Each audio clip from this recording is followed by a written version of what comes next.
Aujourd'hui, la Cour suprême a maintenu la loi québécoise qui empêche les Québécois de faire pousser des plantes de cannabis chez eux, même si la loi fédérale le permet. Pour comprendre, commençons avec un concept clé. Juste parce qu'une chose va pas contre une loi fédérale, ça veut pas dire qu'elle peut pas aller contre une loi provinciale. Ça c'est vrai en général, mais il y a aussi un deuxième concept clé à comprendre. Le gouvernement fédéral et le gouvernement provincial peuvent seulement faire des lois qui sont à l'intérieur de leur champ de compétences respectifs.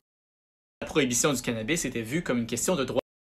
Et au Canada, le droit criminel est une compétence exclusive du gouvernement fédéral. Alors, quand le gouvernement fédéral a légalisé le cannabis, dont la possession de quelques plantes de cannabis à consommation personnelle, la question est devenue, est-ce que le gouvernement provincial du Québec peut aussi réglementer le cannabis? Ou, en d'autres mots, est-ce que le gouvernement du Québec avait des raisons à l'intérieur de ses champs de compétences d'empêcher les gens d'avoir quelques plantes de cannabis dans leur maison pour consommation personnelle? La Constitution canadienne donne aux provinces la compétence exclusive de faire des lois et de la réglementation autour de la propriété et des droits civils et des questions purement locales et privées. Ceux qui s'opposaient à la prohibition québécoise d'avoir des plantes de cannabis chez soi disaient que c'était une prohibition qui était de nature purement criminelle. Et donc que c'était juste le gouvernement fédéral qui pouvait empêcher les gens d'avoir des plantes de cannabis chez eux, et comme le gouvernement fédéral avait décidé de le permettre, ça devait être permis par le gouvernement du Québec aussi. Mais la Cour suprême, après avoir analysé les lois québécoises, a déterminé que la prohibition en question n'était pas de nature purement criminelle, qu'il y avait des éléments de réglementation du commerce, de l'industrie et de la santé. Toutes des choses qui relèvent des compétences exclusives des provinces, entre autres sur la propriété et les droits civils.